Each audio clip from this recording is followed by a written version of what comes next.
Haiti is one of the most poverty-stricken countries in the world.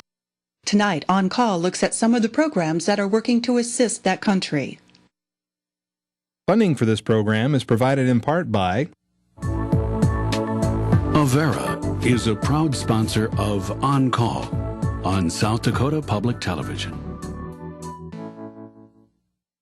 And by the South Dakota Foundation for Medical Care, the Medicare Quality Improvement Organization for South Dakota. Additional funding provided by Dakota Care, the Brookings Health System, Regional Health, the South Dakota American College of Physicians, and Swiftel Communications. Closed captioning for On Call is provided by the generous support of Avera, the Brookings Health System, and Fishback Financial Corporation.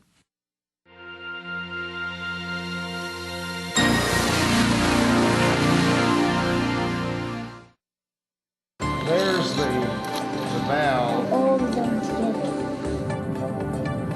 And which was healthier, the yogurt and the bagel? All right, I'm going to start by measuring the size of it. You could also add grilled chicken to this recipe. Blow hard, blow, blow, blow, keep pushing. And Fred, just your head. Pull red handle to open bag.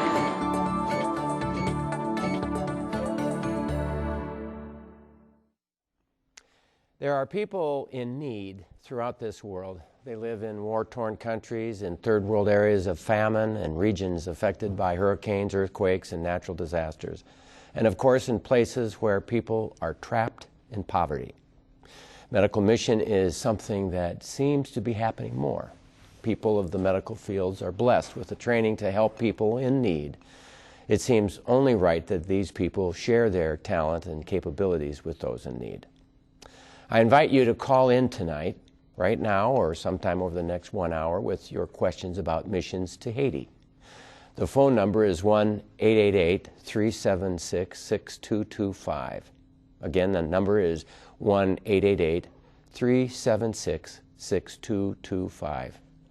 Our guests tonight are Annette Bosworth, Assistant Professor of Internal Medicine of the Sanford School of Medicine at USD, and Gregory DeSatel, who is a Sanford ears, nose, and throat specialist from Sioux Falls. Thank you both for joining us. Absolutely. Thank you. Yep. You bet. Well, let's start with you, Greg. Tell me your story about where you're from and where you grew up and what got you into South Dakota first. Well, a little bit. I actually grew up over in Iowa. That's where I graduated from high school, lived on a farm there. Actually did my ear, nose, and throat training out in California, and then came to Sioux Falls back in 1997 as an ear, nose, and throat physician with ear, nose, and throat PC. And shortly after that, started doing some missionary work, medical trips around the world. What got you started? You know, actually, when I went to medical school, I actually applied to Oral Roberts, and I thought I was going to be a medical missionary when I got out of training. Went to Iowa instead and became an ear, nose, and throat physician, and got married, had kids, but still had that passion to go wherever God was calling me. And so that's kind of how I got started. We started in Papua New Guinea. My wife and I did probably in 2000. New Guinea? Papua New Guinea, yeah. That was where we started, in a Nazarene hospital there. And it was a lot of fun. I mean, I will say that went there, didn't really have any third world experience, and just kind of loved what I was able to do over there and the gift. And actually, I probably received far more, and I'm sure Annette has had this experience. I had, got far more back than I ever gave. That's a big deal to me, too. Yeah. When you went to New Guinea, did you have a crew that you went with, or was it you and your wife? It was just my wife and I at the time, and we went through an organization called World Medical Mission with Franklin Graham. Yeah. And I think it's important for anybody who's thinking about a medical, it requires some in-country kind of work, and you have to go with an organization that has a good reputation that's already been established. And opens the doors and allows you to get into the right places. Absolutely.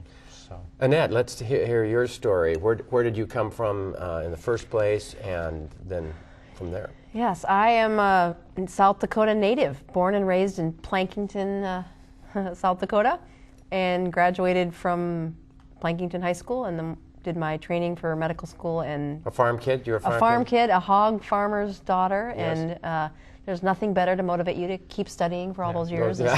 Hog farmer's daughter. So you were I grew up on a hog farm too. So I'm telling there you you, go. right. There is something about a hog farm. Yeah, right.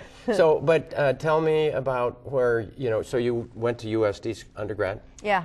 And yes, then I did. in grad school and med school at USD as well. And then I actually was in Utah for about a decade, where I did residency and then practiced for a while, and did not have ever any mission experience or mission interest until I was in my church last year, and the earthquake had happened. And actually the story about how we got invited to do this is a little more revealing than many other stories are from how you get into missions. We had some mission work that was being done in our church the year before, and we were trying to dig a well. The mission work was, and they were talking about it, and my husband kept saying in our small group, they're getting their money taken. There's something wrong with the story. The money's getting taken. This doesn't add up. This doesn't add up. And one person in our small group was also part of the church inner circle. And about 6 months later, he had to announce to the congregation our money didn't go where they thought it was going to go. And I think there's a huge subculture where sometimes missions are happening, and it is difficult. And there are people who make tough decisions. So the earthquake happened, and our church was very compelled to say, wow, we really should be contributing, and let's do this. And the pastor goes, I want you to find that guy who told us that we were getting our money taken from the well story, and I want him to come with. So I'm like, all right, honey, you can go, but I'm not going. I don't have any interest in going to a third world country. Carry on.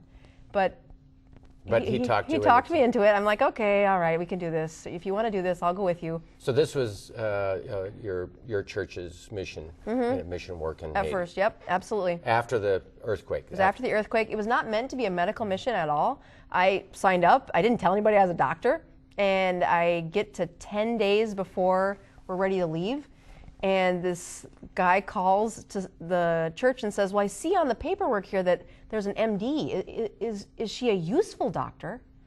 And I said, what is a useful doctor? Yeah. And I said, no, I have never touched a paper chart. I need a computer, and I don't have that in Haiti. And the lady's like, no, what kind of physician are you? And I said, I've run an ER, and I'm in internal medicine, and I've taken care of, and she says, well, I really would like you to pray about it. And I said, no, I did that. I do not want to do a medical, I don't know what I'm doing.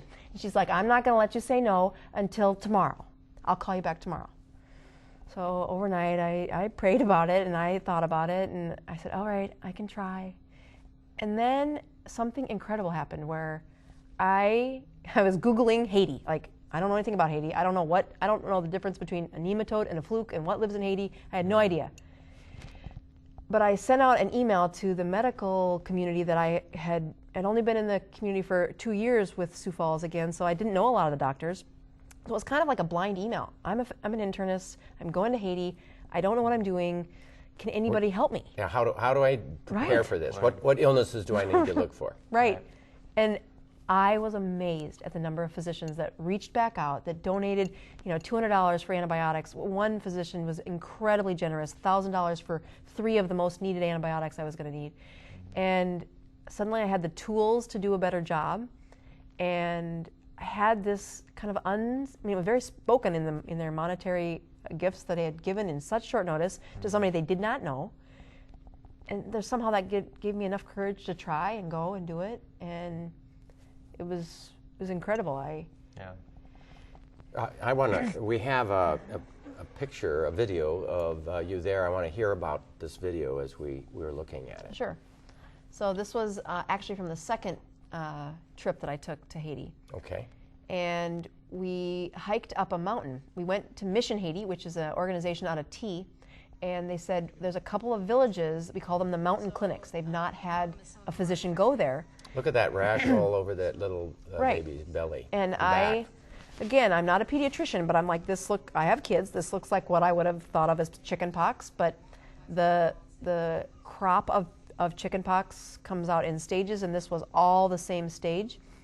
And in my mind, I'm on the top of a mountain, I'm in a third world country, and I'm trying to remind myself that, wait a minute, didn't we eradicate smallpox? Isn't that gone?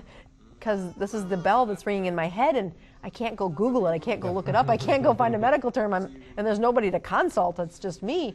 And so it was really quite terrible, actually, because my husband's like, it's smallpox, we need to call the World Health Organization, we're all gonna die, we're all gonna die. I'm like, none of us are vaccinated, we're too young. And it actually turned out to be a form of cowpox, which was from a goat. And so this is where antibiotics were, it's a great history lesson, and I came back and I gave the lecture to the residents there in internal medicine for School of Medicine, and had the lesson to say, well, remember how we got antibiotics, which was the nursemaids were milking the cows, and they were then getting smallpox, which would then vaccinate them or protect them from, or no, they were getting cowpox, excuse me. Yes, and it protected them from the smallpox, so they were the ones in the community that weren't dying. It was really the beginning of vaccinations and Jenner's whole story, right?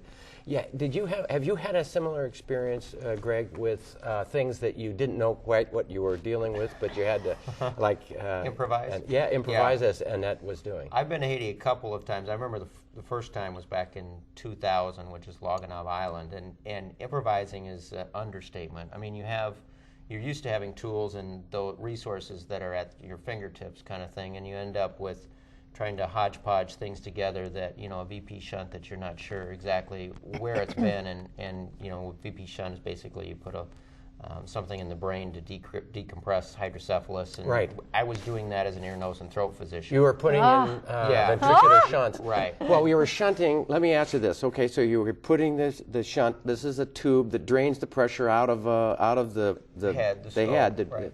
And where did you bury into the it? abdomen. You go down through the neck, and it that's drains into the abdomen. That's a full, classic, very difficult kind of a thing to do. Yes, and fortunately, I had enough experience that I had seen a lot of different things. But it was just unbelievable. The real challenge is that you're maybe 100 miles from Miami when you're in Haiti. I don't know exact distance, but I'm telling you, you feel like you're on the moon. Yeah, you really do. You honestly feel like you're on the moon. Not only topographically, because it kind of looks like the moon. If you've ever seen satellite images of Haiti, you've got kind of just dirt, charred area. Deforestation, but absolutely. Just the fact that you can't really deliver good medical care to these kids who are dying. I had another kid who had an intussusception. Intussusception is when the bowel is you have a kid that the bowel infolds on itself, and you're trying to, and usually we just use a tube, you go up the rectum, we didn't have that, and I'm taking X-rays. Fortunately, we did have an X-ray at the hospital I was at. Well, that's lucky. But we couldn't get IV, and the thing that we didn't have was general anesthesia. You could use ketamine, but what you have to realize in a third world country, and what they're missing most of all a lot of times, is anesthesia and the ability to do general anesthesia. And without good anesthesia, your ability to do abdominal surgery, and particularly we couldn't get the kid to relax enough to be able to blow up the bowel exactly. and bring it out of intussusception, that blockage. Yeah, and So what did you do? Actually, the kid died. I bet. Yeah. And so you hand this child back to their mother, and in Haiti they're used to death, and what people don't realize is that even though that's a norm, it still affects the mothers and it still affects the parents in such a mighty way that they're wailing. And in Haiti, they tend to be very verbal, very vocal when one of their children dies. And I'm telling you, it was heart-wrenching. It was heart-wrenching, and I had a little hard time recovering from that. And it's still, when I think about, we were there about a week after the earthquake happened as well. Just recently with the trip we took, and when you see death. Now, the thing that's amazing about the people of Haiti is they're so resilient. And I know Annette probably would say the same thing, is the kids' smiles will there's nothing greater than a reward of seeing the kids smile. And kids who have been through horrific tragedies, who have lost arms and limbs, who are smiling, who are playing with a simple balloon that you make out of, a glove that you blow up, and I'm just telling you, give them a stuffed doll or whatever it might be, and they just light up. And I'm just telling you, there's nothing that brings you more satisfaction than see that. So anyway, that's a wonderful story. Yeah, it's a huge deal. One of the things our pastor did when we were getting ready to go too was to say a prayer that didn't really connect with me until after I got back. And it was about allow the team to see what they can handle. And I went the first time, and I don't think I have a recordable memory for like the first day and a half. And I'm not being exaggerated. I can't hardly even remember where we were. I don't remember what the house looked like. I couldn't put down any memory. I was so in survival mode because it was an extreme comparison to the world life that we live in this world. Yeah. It was interesting you talked about the denuded forest. I know that part of the whole thing has to do with how to cook. They use the wood, and you can't raise anything more because they are cooking anything that comes along. And therefore, they have no protection of the soil, and there's terrible erosions, and the whole story about poverty enhances itself further.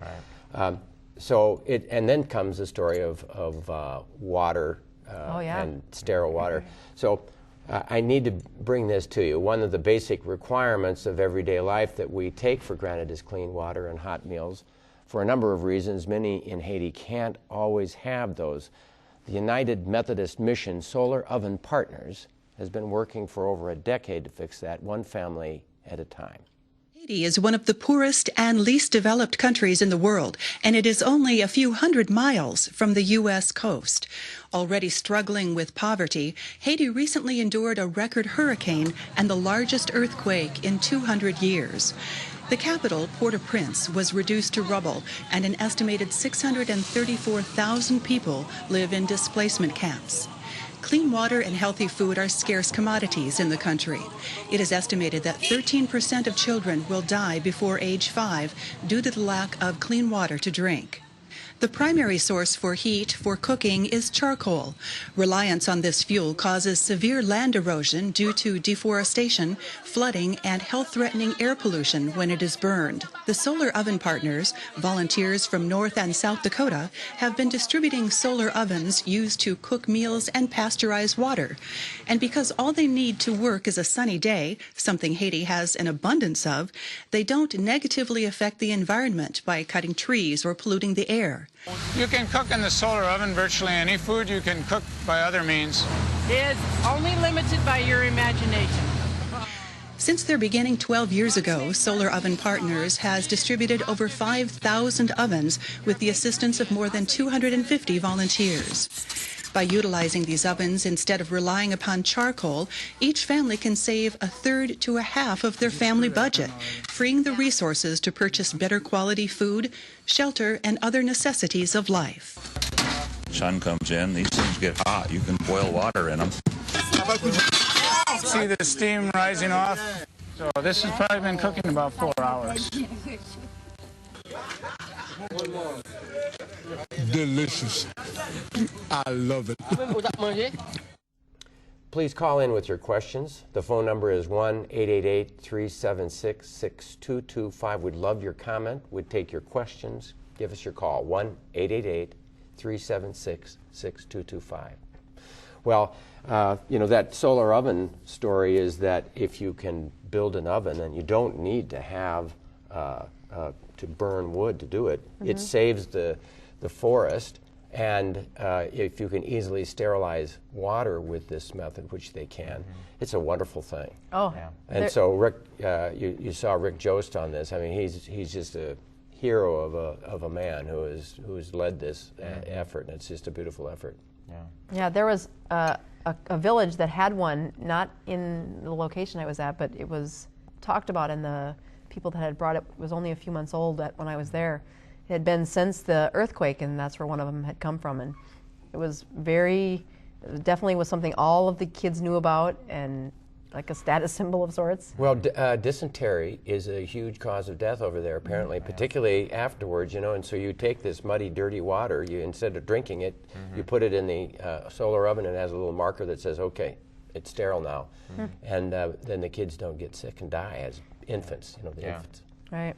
It's amazing the difference you can make with clean water and sanitation. I mean, just if you have clean water and you couple that with sanitation, and then you put in vaccinations, and you can impact a whole village and whole community just those three things.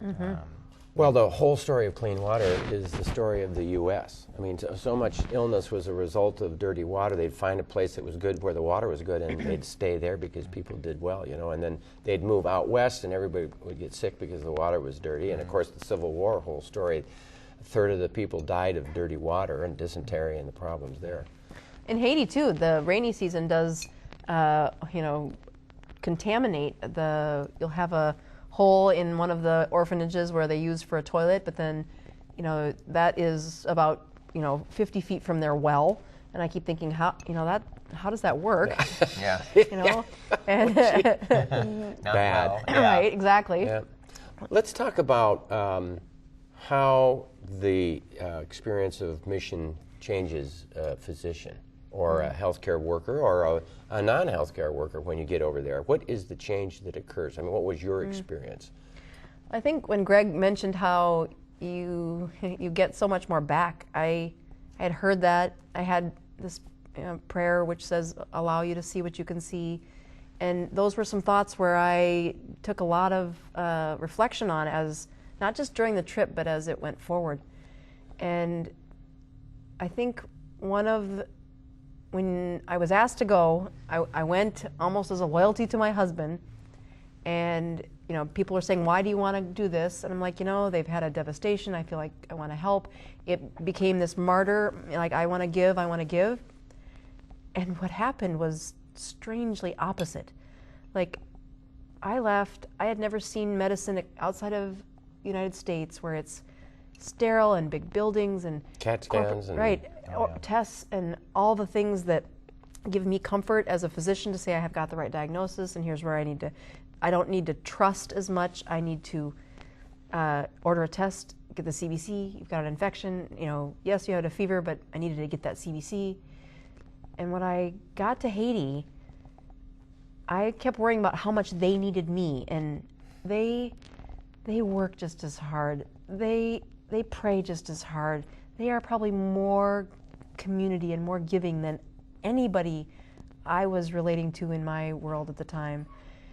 And it became almost a shameful identity that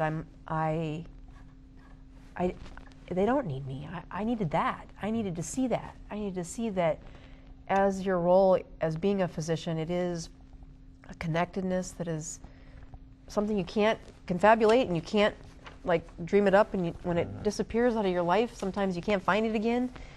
And Haiti really changed me. I think the simplest answer was it allows a physician, allows a nurse, whoever, to make a difference. I think we're all looking for the ability to make a difference, and I don't care whether you're a cook or a nurse, everybody wants to make a difference. And I think what this allows you is to see what a huge impact you can make in a relatively short period of time. And so that's what I think physicians see that sometimes we don't always get when we're here in the U.S. And nurses and surgical techs that have gone with me on these trips, I'll tell you, they make a greater impact sometimes than I ever will because of what they're giving. So it is a team effort. I think that's the other thing that, you know, I would say is there takes a village to do these trips. So I'm jogging along with my buddy Van Fishback and Jack Ewing. This is maybe 20 years ago, right? And I had just been back from a skiing trip at Vail, I think. You know, it was a fancy, very expensive trip.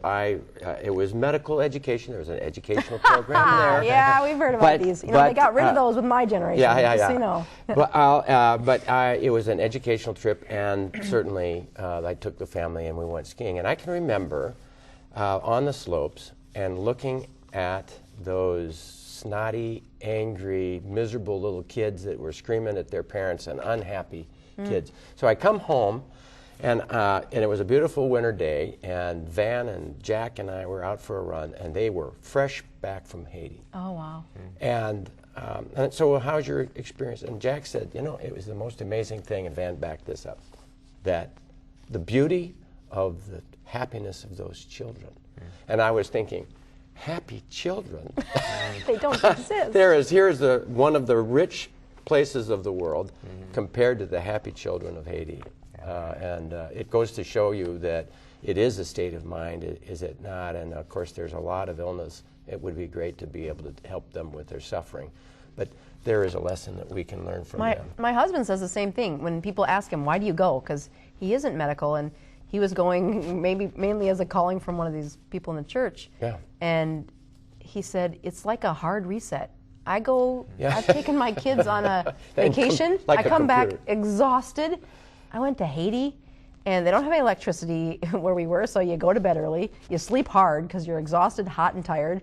And you are the inspiration of connections and how much, I mean, these kids come into a clinic, you ask who's the parent, there is no parent, it's the neighbor who took over because the parent died. Yeah. and you're like, oh, that would be none of that in my, garage door neighborhood where I'm not sure I could tell you the names of somebody 4 doors down. Yeah, that's true. Mm-hmm. When most of us get up in the morning, we just go to the closet, grab something out of a wide selection of clothing to wear that day. There's a group of people who are working to give some of the children in Haiti a new dress to wear. It may be their only one.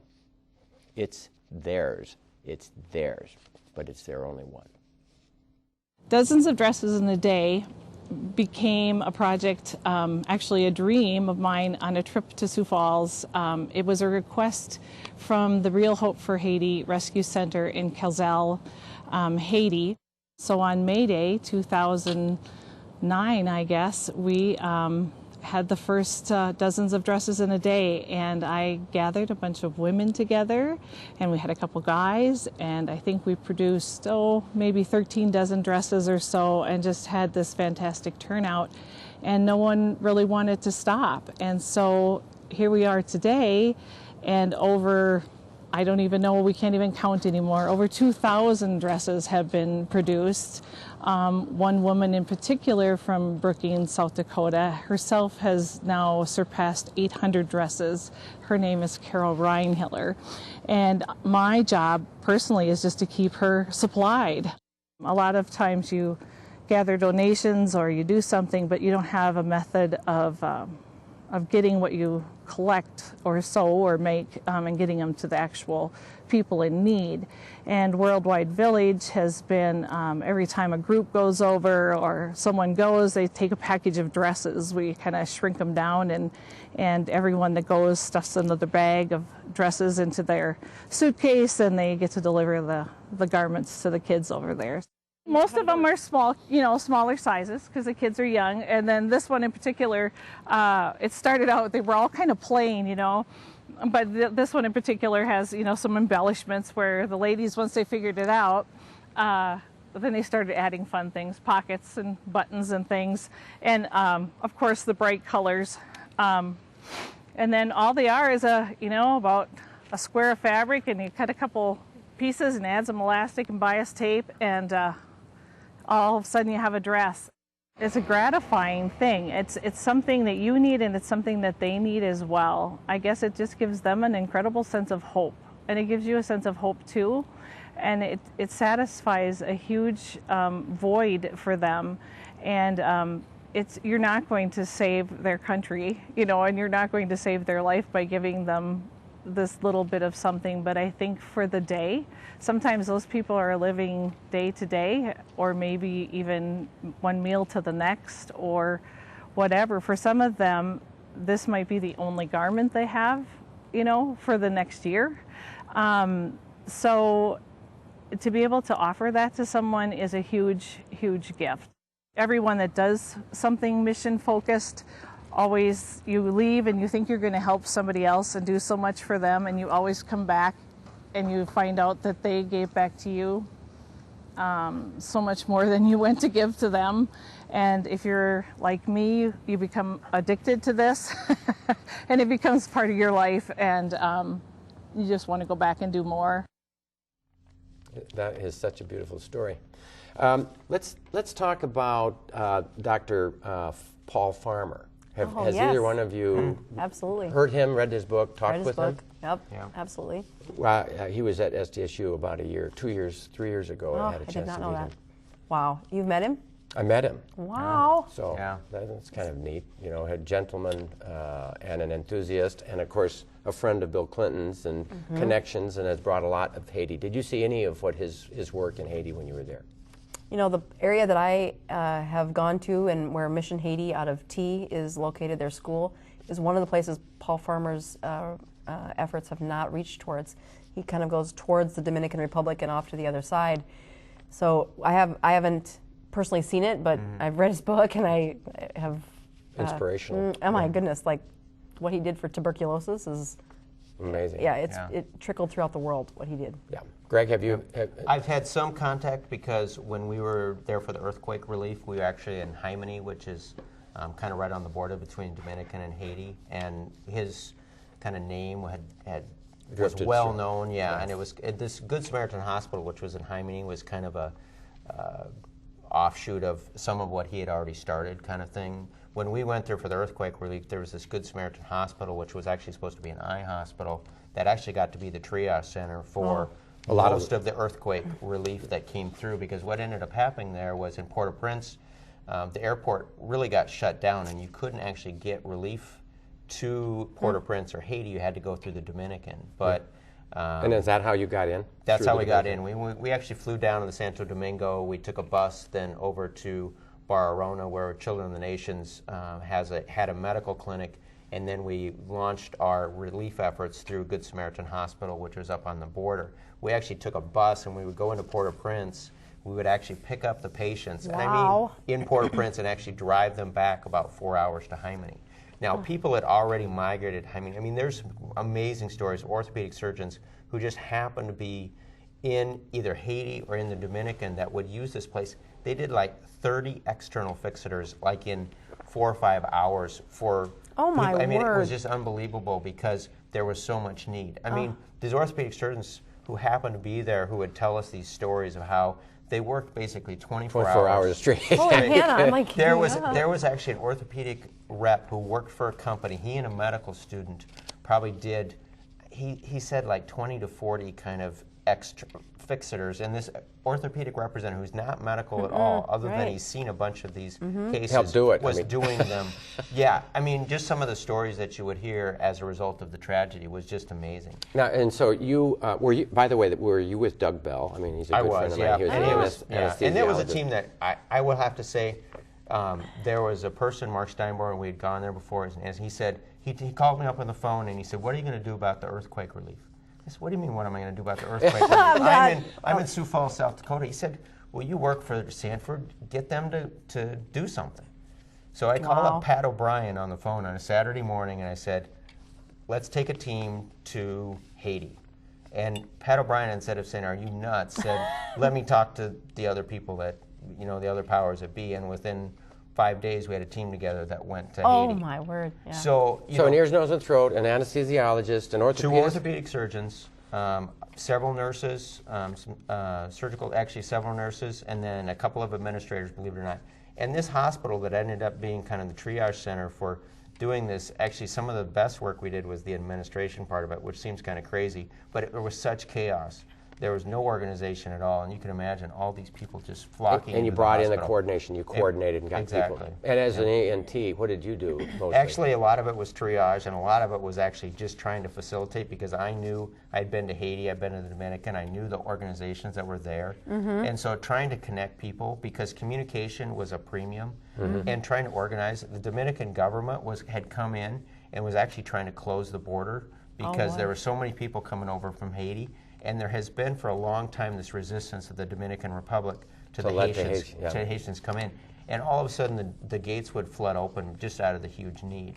But now the Dominican government, about a week afterwards, was trying to keep the people in Haiti and not let them, because the most critical ill had already, either they had died or they had been taken care of. Yeah. Wow. And that was it. You were either, that's right. You were dead, or you had the attention you needed. The other amazing thing when you went to Port-au-Prince and you went down there is everybody was outside. And I think that was the the thing that I didn't recognize is everybody was fearful of being in any kind of building. Yeah. And so you would go, and it would be 8, 9 o'clock at night, and everybody would be outside of their houses, but usually behind gates. But was there danger? I mean, No, but it was just this whole idea that the earthquake, they were just so fearful. There had been so many aftershocks. They were so fearful that the buildings would continue to fall in on them that they would stay outside the hospital. We went to a medical clinic a Baptist clinic, and all the patients were in the street with tents. They wouldn't actually go in. They would get fixed, and whatever care they needed, they'd get surgery, whatever, and then they would actually go out, and they would not stay in the hospital. They would stay out on the street underneath the tent. And you can't blame them. Yeah. Yeah. And so I was in there 3 months after the earthquake is when our team went there. And again, I've never done this before. But we landed, and there's all these X's on the buildings. Well, the first thing that happened is when we landed, there was a smell. And I had never been to a third world country. I thought this was normal. But you see all these Haitians walking around with rags on their face. And one of the gals who has been there before said, you know this has to be bad when the smell that's local to them, they're trying to block. Well, this was deteriorated bodies under all these rubble. And I didn't appreciate that until I went on this mission trip. I get home, takes me a while to decompress. Like, I couldn't talk about it. I wrote a few stories the first week because I couldn't share it. It was too painful, it was too emotional. I couldn't get it out of my head.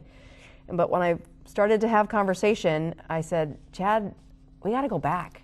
I gotta go back. I had 10 days to prepare. I didn't know what I was doing. There was the first week I was there was these X's on the buildings, and there's these pictures as I'm going through what I had done, and I was in a red X building, which was meant you shouldn't go in. It's structurally unstable. Do not go into this building. Nobody had told me about this, but we swept out the floor and we made it a clinic because that's all there was. A next out building. Yes, yes, it was half gone, but we needed just a barrier because as soon as we would land, the crowds would come, and you needed as much manpower for security, just to keep everybody from just attacking and overwhelming you. Right. So this is your second trip. No, the first trip was the red X's. Right after the. Right after that, I didn't. Oh, that's right. That's right. Yeah. So and you have been there again since. So then I said, I'm doing this again, and I had a big impact on how can I do this better? How can I tap into some resources? And the next time I found amazing, generous people again, and they had donated over $5 million worth of drugs the second time I went. Wow. Yeah, and you're going again with med students this time. As I hear, we're going to hear about that. But just first this. Imagine not having shoes to wear. Imagine playing basketball on a hot asphalt court in your bare feet. That was the image that South Dakota State basketball head coach Scott Nagy saw that moved him to go barefoot so others may have shoes. Samaritan's Feet is an organization started by a man named Emmanuel Ahomey, and everybody calls him Manny. And he felt a calling to start an organization that would put shoes on needy children, and primarily children that are overseas, but they do several things in the United States too.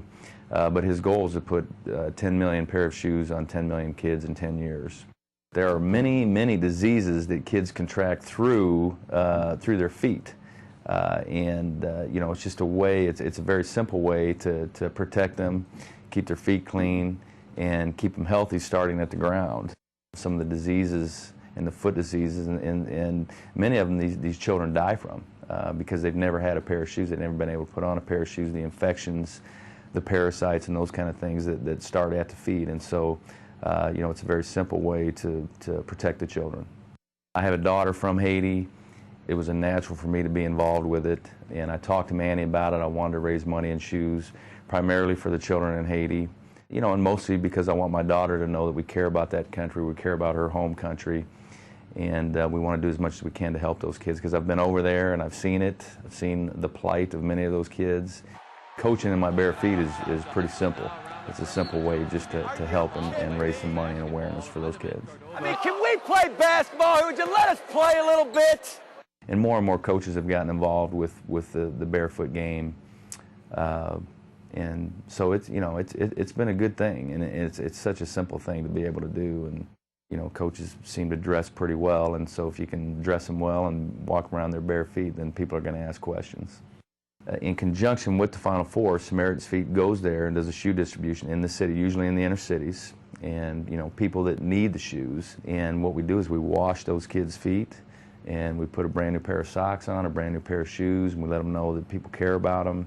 We ran basketball camps in the city of Harare, which is the capital city of Zimbabwe. We would go for 3 hours a day 3 days a week, and we would have children with no shoes on asphalt the entire 3 hours.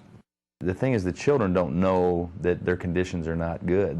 They just know what life is. It's not whether or not you can overcome it.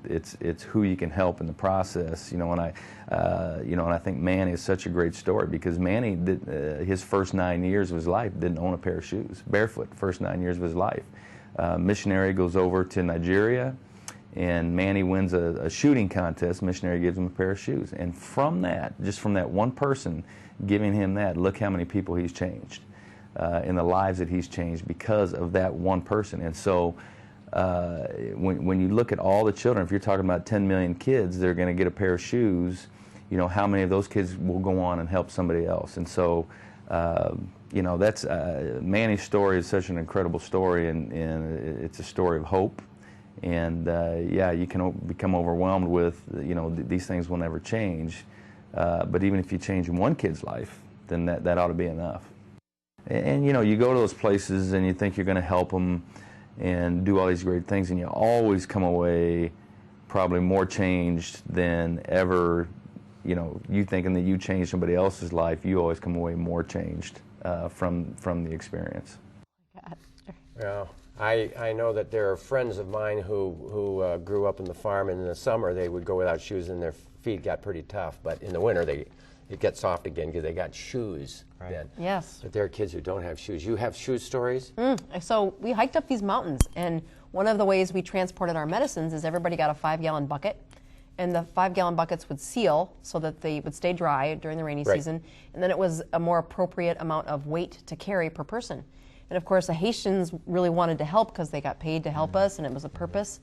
And I'm hiking up, and I've got tennis shoes on and thick socks and comfortable shoes, and these people are in flip-flops, and it's mudslides, and by halfway up they're in no shoes. And of course I keep wanting to help them carry a bucket, and their feet they're sores and cracked, and it does not even faze them. And the one guy, I'm sure he had diabetes. There was a couple of open sores on his lower legs, but this was how he's going to pay for his kids or the family's food for the next week. So he's like, don't touch my bucket, don't, this is my territory, I need this, right? Absolutely. Wow, the story of shoes. Yeah. Well, I think about that medical missions that you guys are doing, and we're going to need to talk about the coming up story. But the second trip, we have a video of this, and I think we'll go into this next video, and Annette, I'm going to have you explain what's going on here. So yeah, this is a picture of where Mission Haiti, out of T, they have a school that supports over 1,500 students. Amazing organization with very low overhead for their administrative costs. I mean, they actually have more volunteers than most mission trips or most missions do. They go, they serve these kids, they rescue these kids. You'll see in a couple of these videos where they haven't had a lot of physicians there. They have a nurse that gives unlimited health care to the kids that are in the schools. And they deliver the care to these kids.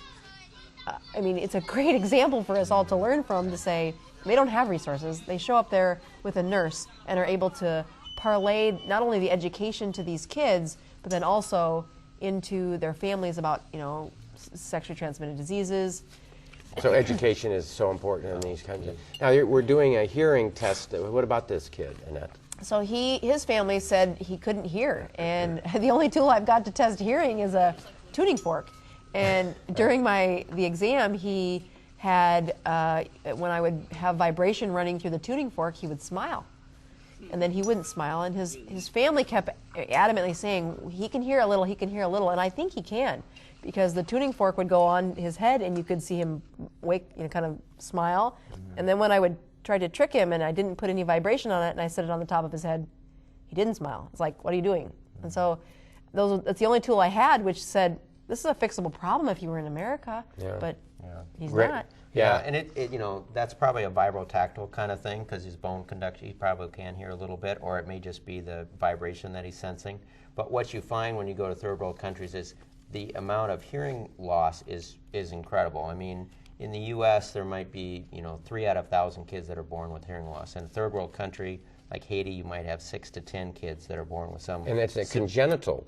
It's congenital, or it's mostly infectious. A lot of it's infectious. Okay. Mom was and something that actually can be managed with vaccinations. I mean, mumps, measles, rubella.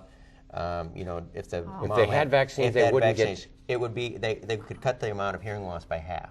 Wow. So, I mean, you know, there's simple things that you can do to make a tremendous impact. And vaccination, immunizations is one of the, and the World Health Organization has worked on the hearing loss in general is one of the most common disabilities. And the economic impact with hearing loss is huge. Oh. You know, when I go to the Dominican and you say there's an ear doctor here, within an hour you can have 10 kids with draining ears that your heart breaks because, you know, it is a treatable condition in the U.S. and it's relatively simple, but you know, and the shame that this kid was put under. He was not considered a higher status in the family because they thought he was mentally not going to be able to support the family and participate. And it was all hearing. Yeah, I'm like, oh, this kid can think. He's actually very smart. His brain works.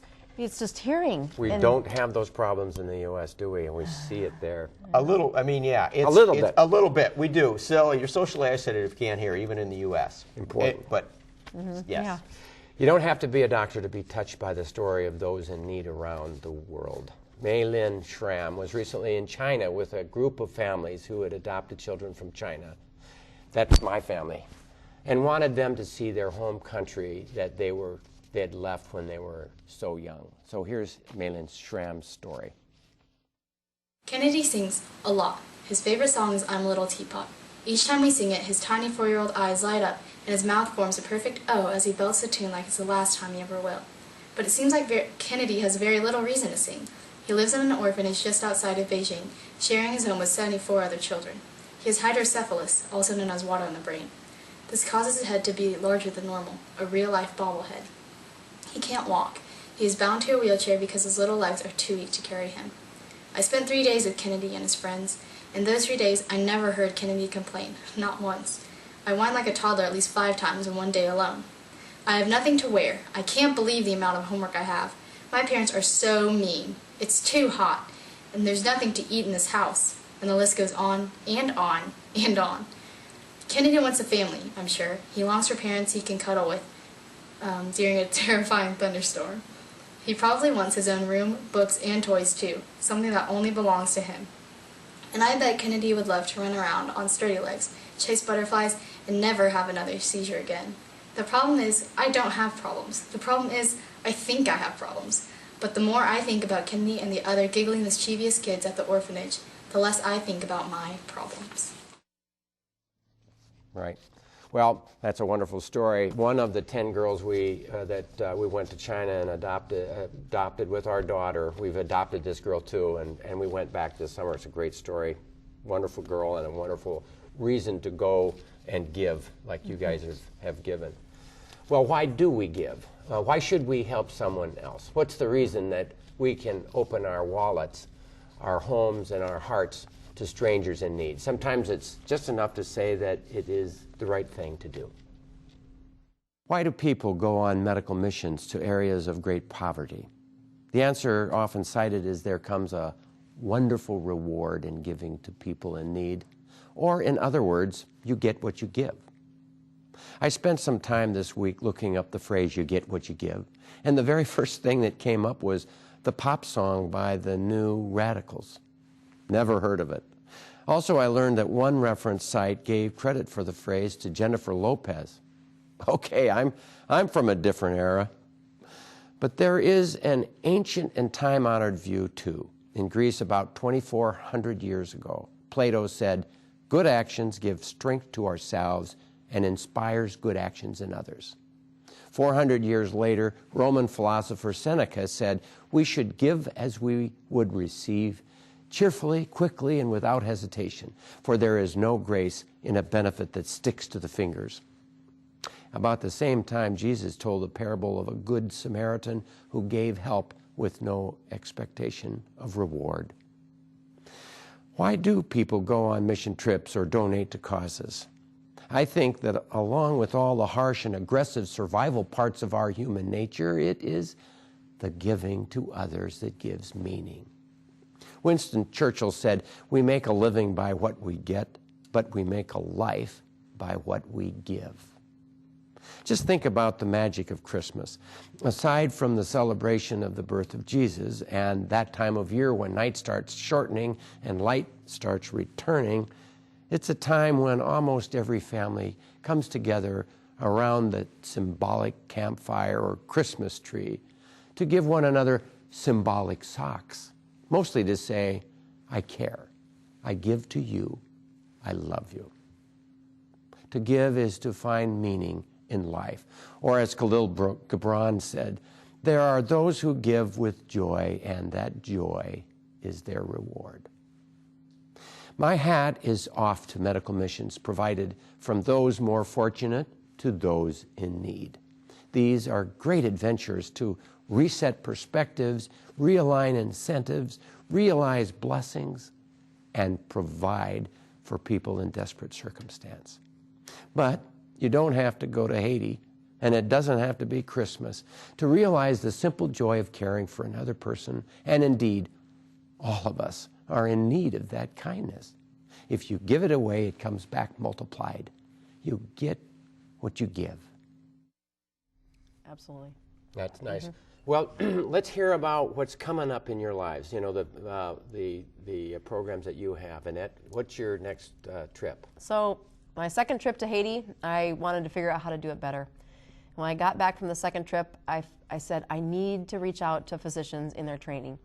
If somebody would have helped me reach out in a mission-type atmosphere, I don't think it would have taken me 10 years after training to do the best work I've ever done, which was as a result of the care that I did in Haiti, which had none of the tools that I was used to.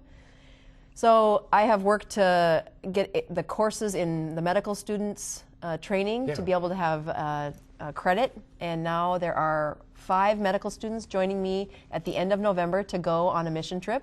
Wow. I got approval to do it from the Board of Regents that they would get credit, which is a big deal, not just to take the time away, but also get credit for their training. And I said, I'll figure this out and get you funded, because they're medical students and it's not in their budget, and they're on a tight budget. And I did this knowing that each of the students is about at least $5,000 to get them a ticket, to get the medicines they need, to get the translators they need. And you don't have anything close to that money, do you? You're going to pay out of your... Yeah, right. So you have an opportunity to give. Is there an opportunity? If someone wanted to give to your medical mission project, they would do AnnetteBosworth.com? Yep, AnnetteBosworth.com, and on there it donates to the 501c3, the charity that allows this to be a tax write-off, but also goes to the medical students to get them funded to be able to go on this trip. I think if we can inspire those in training to be able to do this, it changes everything about the trajectory they're on. It might bring more people into primary care, which is where the need right. is. Yeah, right, absolutely. Great. Nothing against ENT guys. Yeah. No, we will refer to you heartily. That's right. Yeah. So AnnetteBosworth.com, AnnetteBosworth.com. Yes. So tell us about your plans coming up, Greg. Well, we have 2 trips that actually we're planning through Children of the Nations International, one in January, the other in March, which basically is to the Dominican Republic, right near the border kind of thing. And there are general surgeons, orthopedic surgeons, ophthalmologists that go to the clinic that actually take care of the Haitian refugees that have come to the Dominican. One of the things that happens is the Haitians come over for help. The Dominican government doesn't recognize these Haitian refugees because they don't have enough resources for their own population to take care of their needs. So there's a huge population in the Dominican Haitian population that we are able to go and take care of, do their orthopedics, ophthalmology. Cataracts, as you know, is a huge problem. So, I mean, the Dominican Republic does not recognize them, won't take care of them, doesn't give them health care, doesn't give them any help. Nothing. They do the things for their own, but they won't take care of these. Yeah. But they bring them in because... the sugar plantations. For labor. For labor, yeah. And there's people who bring them in, promise them housing, income, and they do it for about 1 season, and then these Haitians are left to fend for themselves. And they've made these squatter villages that are out in the middle of nowhere. Now, Children of the Nations actually has, what they've done is built schools and that kind of thing, and so there's schools in these Haitian villages that then will educate these kids who have been kind of fending for themselves to try to raise up a new generation within the Dominican. And quickly, any way we could donate to that? Well, cotni.org is the cotni.org is your organization. Yep, great. Absolutely. Yes. Well, we thank you both for all that you've done for people and for being with us tonight. Yes. Thank you. And thank you for watching. Until next time, stay healthy, people.